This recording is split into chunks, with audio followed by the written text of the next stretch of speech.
Doctors ఎప్పుడు గాని పేషెంట్‌ని బ్రతికించాలనే ప్రయత్నం చేస్తారు తప్ప హాస్పిటల్‌కి వస్తే చంపి పంపాలని ఎవరు ప్రయత్నం చేయరు. శ్రీరామనవమి రోజు మా అమ్మగారు వసుంధర 86 ఏజ్ ఉంటది. కింద పడిపోతే ఎడమ చెవిటి ఇరిగితే వెంటనే మేము రాజేష్ గారి దగ్గరికి వెళ్ళడం జరిగింది. రాజేష్ గారు ఇంత పెద్ద ఏజ్ కాబట్టి చేయడం కొంత ఇబ్బందిగా ఉంటది. మంచి థియేటర్ బాగుండాలి. కన్సర్న్ డాక్టర్స్ కూడా ఉండాలి కాబట్టి అజారాకు వేద్దామన్నట్టు అజారా హాస్పిటల్లో చెప్పినట్టే మేము ఉంటాం సార్ అని వచ్చాము. సార్ బయట ఒక టాక్ ఈ మధ్యలో దేనికి నచ్చిందో ఏమో కానీ అది బాగలేదు అట్లా ఇట్లా అనేది కానీ కాదు.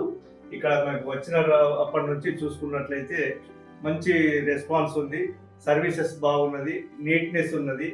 ఆపరేషన్ కూడా మేము ఎంతో భయపడ్డాము, ఇంత ఓల్డ్ ఏజ్ ఎట్లా సెట్ అవుతుందేమో అని. అట్లాంటిది మా భయాన్ని తొలగించి చాలా చక్కగా మంచి ఆపరేషన్ చేశారు డాక్టర్ గారు రాజేష్ గారు. ఇక్కడ సిబ్బంది కూడా చాలా ఈవెన్ నర్సింగ్ సిబ్బంది కానీ వీళ్ళందరూ కూడా ఆయమలు కూడా నీట్నెస్ గా ఉంచడం అవన్నీ కూడా. ఎందుకంటే బయట ఉన్నటువంటి టాక్ కొంత భయపడాల్సిన వచ్చినా కూడా ఇక్కడికి వచ్చే వరకల్లా అది తప్పు అని ఒక అభిప్రాయానికి మేము రావడం జరిగింది. ఒక్కటే ప్రజలకు విజ్ఞప్తి ఏంటంటే మేము ఏదో హాస్పిటల్ తరఫున మాట్లాడుతున్నామని అనుకోకండి. ఇక్కడ కొన్ని సందర్భాల్లో మన పరిస్థితులలో కూడా మనకు ఇంకా ఎన్ని ఉంటాయో వ్యాధులు కూడా మనం చెప్పలేని పరిస్థితుల్లో ఉంటే ఒకదానికి క్లాష్ అయ్యి కూడా దానికి చేయవచ్చు. అట్లాంటప్పుడు మనం డాక్టర్స్ ఎప్పుడు కానీ పేషెంట్ని బ్రతికించాలనే ప్రయత్నం చేస్తారు తప్ప హాస్పిటల్కి వస్తే చంపి పంపాలని ఎవరు ప్రయత్నం చేయరు. దాదాపు మనం కూడా ఇక్కడ వరంగల్లో ఉన్నటువంటి హాస్పిటల్స్ లోపల పెద్ద పెద్ద హాస్పిటల్స్ వస్తుంటే ఇది గతంలో హైదరాబాద్ దాకా పోయేటోళ్ళం మనము.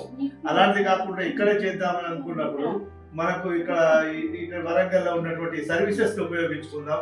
వరంగల్లో ఇంకా వస్తున్నటువంటి హాస్పిటల్స్ మనం ఆదరిద్దాం.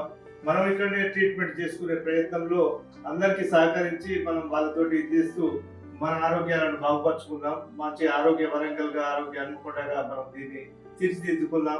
అజరా హాస్పిటల్ సిబ్బందికి డాక్టర్స్ కు అందరికి కూడా థ్యాంక్స్ చెప్తా ఉన్నాము. మేమైతే చాలా డౌట్ తోటి వచ్చాము ఇక్కడికి. 86 ఏజ్ కాబట్టి ఎట్లుంటుందో అని, కానీ చాలా సంతోషంగా ఇవాళ మేము గడుపుతున్నాం ఇక్కడ.